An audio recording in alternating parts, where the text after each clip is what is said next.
اب یہ ذمہ داری اللہ نے ہمیں عطا کر دیا ہے تو ضروری ہے کہ اس کام کو اچھے طریقے سے اس کو انجام دیں۔ بچوں کو پڑھانا ہمارے ذمہ میں ہے تو بہترین سے بہترین پڑھانے کی فکر کریں کہ ہمارے بچوں کا معیار بہتر ہو، نتیجہ اچھا نکلے۔ ہم پڑھائیں گے تو ہماری صلاحیت بنتی ہے۔ دیکھیے جب استاد پڑھاتا ہے تو سب سے پہلے کہ اپنی صلاحیت بنانے کی کوشش کریں۔ سب سے پہلے اپنی صلاحیت بنتی ہے، میں جتنا محنت کروں گا میری صلاحیت بڑھتی ہے۔ جب اپنی صلاحیت بڑھتی ہے تو بہت کچھ کام کر سکتے ہیں۔ دوسرا اپنے بچوں کا فائدہ ہوتا ہے، اس لیے کہ جب میں پڑھا رہا ہوں تو میرے بچے میری طرح بنے۔ جب بچے بنیں گے تو ہزاروں بچوں کو پڑھانے والے بنیں گے۔ اور تیسرا ادارے کا فائدہ ہوتا ہے، جس ادارے میں ہم پڑھاتے ہیں اس ادارے کی ترقی ہوتی ہے۔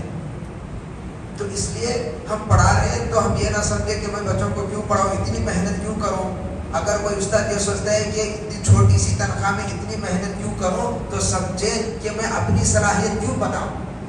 وہ سوچ رہے کیوں پڑھاؤں، یہ نہیں میں اپنی صلاحیت کیوں بناؤں۔ اگر اپنی صلاحیت کیوں بناؤں اگر یہ سوچ رہے ہیں تو پھر صلاحیت کیسے بنے گی؟ آدمی کی صلاحیت بننے کے لیے راتوں کو جگنا پڑتا ہے، سارا دن محنت کرنا پڑتا ہے، اس کا اوڑھنا، اس کا بچھونا، اس کا سونا، اس کا جاگنا سب اسی فکر میں کہ میں بچوں کو کیسے پڑھوں، کس انداز سے پڑھوں۔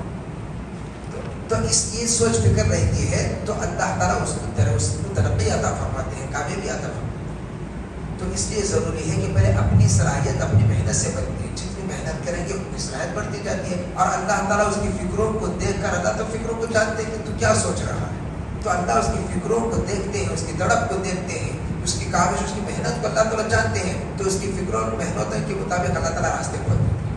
نئے نئے طریقے اللہ تعالیٰ دل میں ڈالتے ہیں کہ یہ طریقہ اختیار کرو فائدہ ہو جاتا ہے، یہ اللہ کی طرف سے ہوتا ہے، خود سے نہیں ہوتا ہے۔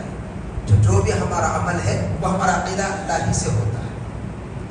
تو اس لیے اللہ ہماری فکروں کو دیکھ کر راستے کھولتے ہیں، پڑھانے کے طریقے اللہ تعالیٰ ہمارے دلوں میں ڈالتا ہے۔ جب فکر ہی نہیں ہے تو بس سمجھو کہ ہمارا نہ نتیجہ نکلتا ہے، نہ ترقی کرنے کا مادہ جذبہ ہمارے اندر پیدا ہوتا ہے، نہ ترقی ہوتی، بس زندگی ایسی گزرتی ہے، نہ بچوں کی ترقی نہ اپنی ترقی، اپنا بھی نقصان بچوں کا بھی نقصان۔ اس لیے فکروں سے تڑپ سے پڑھانا چاہیے اور اللہ کا شکر ادا کرنا چاہیے۔ اللہ نے یہ نعمت بن مانگے دیا ہے اور قرآن کو پڑھنے میں بھی